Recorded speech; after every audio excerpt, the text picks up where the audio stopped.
Mr. Ngatia, if you look at the situation in Kenya today, the way the politics is running, apart from just addressing any specific issue, what is your evaluation of Kenya? Where is Kenya going?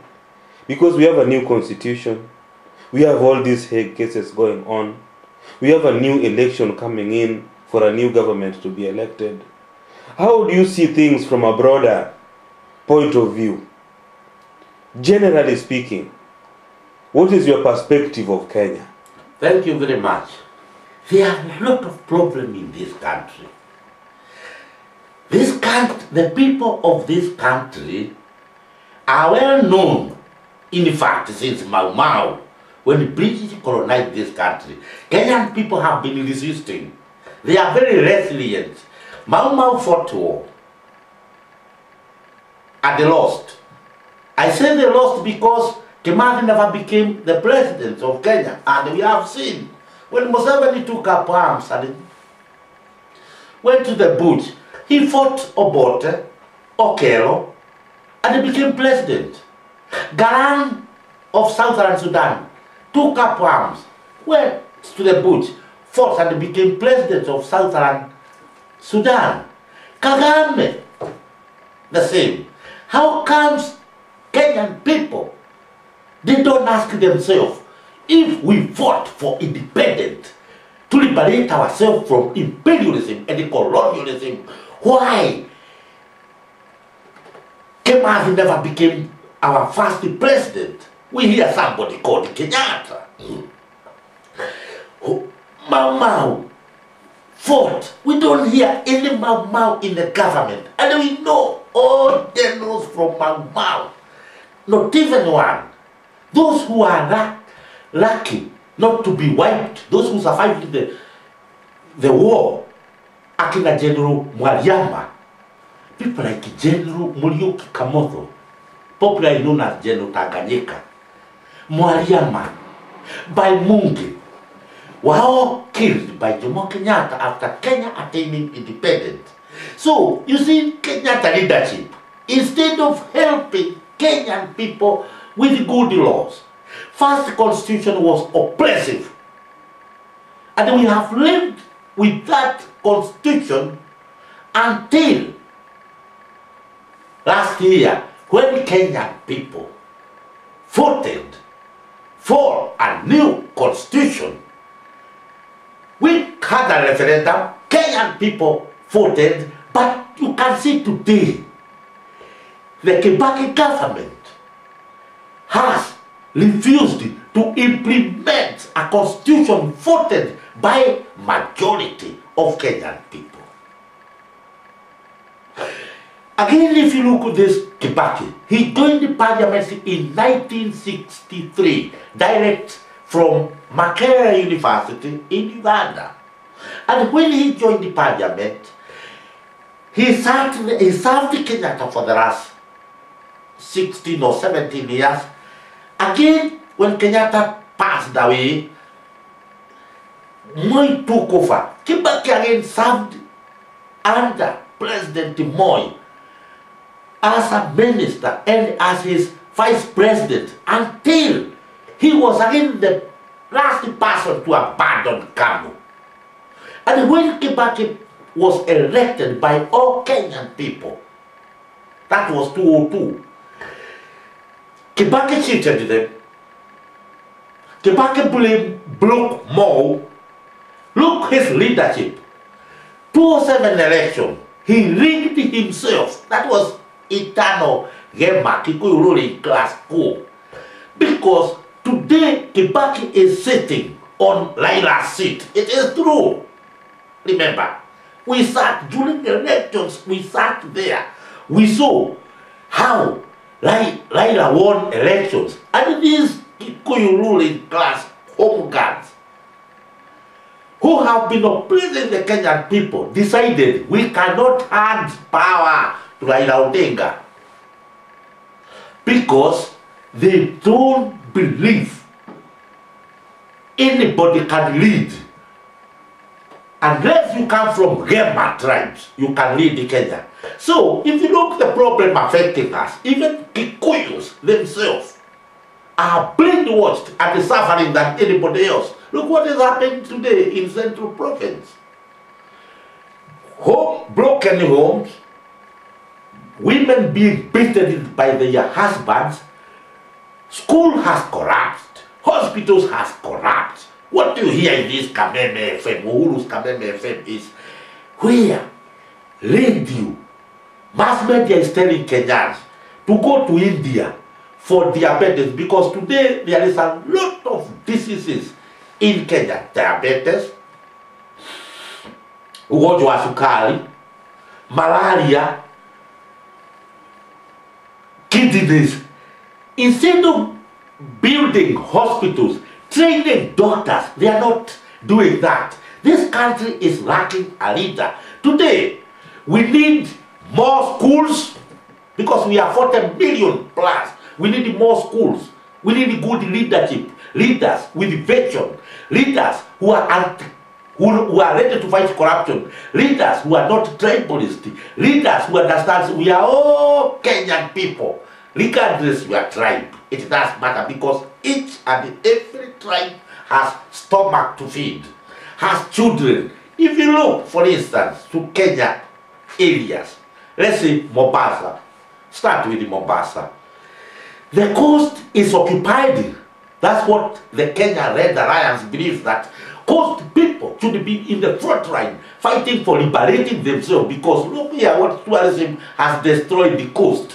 What we hear is these Muslims just bootlicking, because Kenya politics is of bootlicking.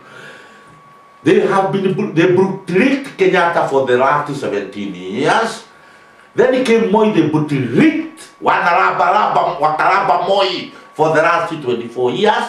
Sasa Kibaki ameendelea 80 years. Miaka 8 wanalaba Kibaki, starting with Mwakwele. Another one Barara, who stands every morning, he goes to tourism. Our prime minister, our minister for tourism goes every day to airport, standing there, meeting tourists, pedophiles, everybody. Welcome to Kenya, Hakuna Matata. While his people are dying of hunger, because the people are suffering, because the people are being taken to Guantanamo, others are being taken to Uganda, especially of late. Others are recruited to go and fight in Somalia. And nobody is seeing this. They are just keeping quiet. Today, look, these people are blessed with big sea, a lot of coastline, where they can fish if they are organized. They can live on the fish industry. The government needs to put a lot of money training people. Ports are there, but you see, who runs the port? Who is running the ports? People from Bara and elsewhere, and the foreigners. Look, hotels. The whole coast has become a filthy paradise of homosexuals and lesbians. It is another Thailand. And the coast people, these Muslims who are called themselves Muslims, they are not even fighting. They are just keeping quiet. Drugs has destroyed the coast. You see, then go to Northeastern.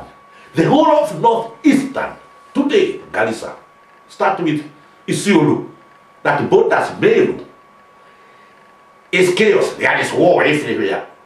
Garissa, Wajir, Madeira, and the Moyale. Nobody is talking that. Even our mass media is keeping quiet, which is very wrong indeed, because there is killings, burnings, everything is happening right there. Nobody is talking about it. Come to Central Province, see what is happening. Go to Masai. We hear tourism, tourism, tourism. But let me tell you, I would like to challenge any leader in that country and tell me if tourism brings money in Kenya. In fact, today, Maasai people would be living in villas with swimming pools, etc., etc. But today, the Maasai of today is living the way Dr. Definitely living soon. And Dr. Lebman Clough met them naked and jumping. Perhaps it was better during that time when Maasais were healthy. But today Maasai has no place. One Maasai is given a job in Palastoto. For instance, Naikuni at Kenya Airways. Oh, Maasai say, oh, our man is big there. But what are common Maasai benefiting from? Go to Rift Valley still and see. Moi has been the president for the last 28 years. What have he done? He grabbing, he benefited only people, his family and the people around him. Name it. Go to Othaya and see where Kibaki comes from. A president who has been in the government for over 40 years and see poverty, see chaos. Village after village, we have only villages, poor people who live in so-called central villages, people who are dislocated during Mau Mau. Then we see addition of IDPs being chased by Ruto from Rift Valley and the Moi. Every time we had elections, they are there. The government has lacked brain. The government has no idea of how to create jobs to our youth. Polytechnics, training schools has collapsed. Because look here, they preach to Kenyan people that education is the key of everything. It's partly true and partly not, because we don't see anything government doing. Look here, all people cannot become doctors, pilots, engineers. In Kenya, we need a cleaner who cleans in our hospitals. We have flower farmers. We have coffee farmers. Everybody in the society is important. And my appeal is for all Kenyan people, especially workers, to stand up and form a workers' party. At least workers' party, because they can take over the government. Majority of Kenyan youth are jobless. Everywhere. You go to every city, every shopping center, you find the men standing there doing nothing because they don't have job. There is no job. And those who try to start their own business like Hokage, the government is after them, the city council. Look how Mama Boga is treated in Kenya. Look how hawkers are treated in Kenya. Look at Juakali. We need people with the brain, people who love Kenyan people. And I have been preaching to Kenya. You can't come and tell us that you have PhD, you have degrees. That's hell. That's nonsense. We want a person who can stand here, there, and come with vision, ideas. First, a government to lead Kenya, you need a leader who loves Kenyan people, who can be accepted by all people. Because Kenyan people have been cheated for so long. Every leader who comes talk sweet. Every leader that comes talk sweet.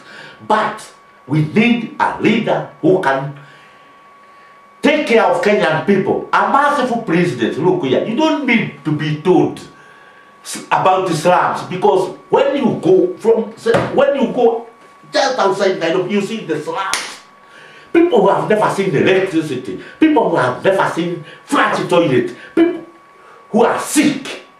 Corruption in the government, corruption in schools, corruption in our hospitals. There is everything, everywhere corruption. Look, jails. The government must realize today we are over 40 million Kenyan people. We need more hospitals, more prisoners, more roads, more job creation. How do you create jobs in Kenya? In Europe, you see government creating jobs, subsidizing farmers, sending youth to schools for courses. We need courses in Kenya. We need people who can repair the machine, not only motor vehicle. We want even Kenyan people to be making guns, open industry, military industry complex where Kenyan people can make guns. If Mau are making guns, I can't understand why today's youth cannot make weapons to defend Kenya, to arm Kenya army with, etc., rather than buying weapons, buying helicopters, buying a tank that is costing millions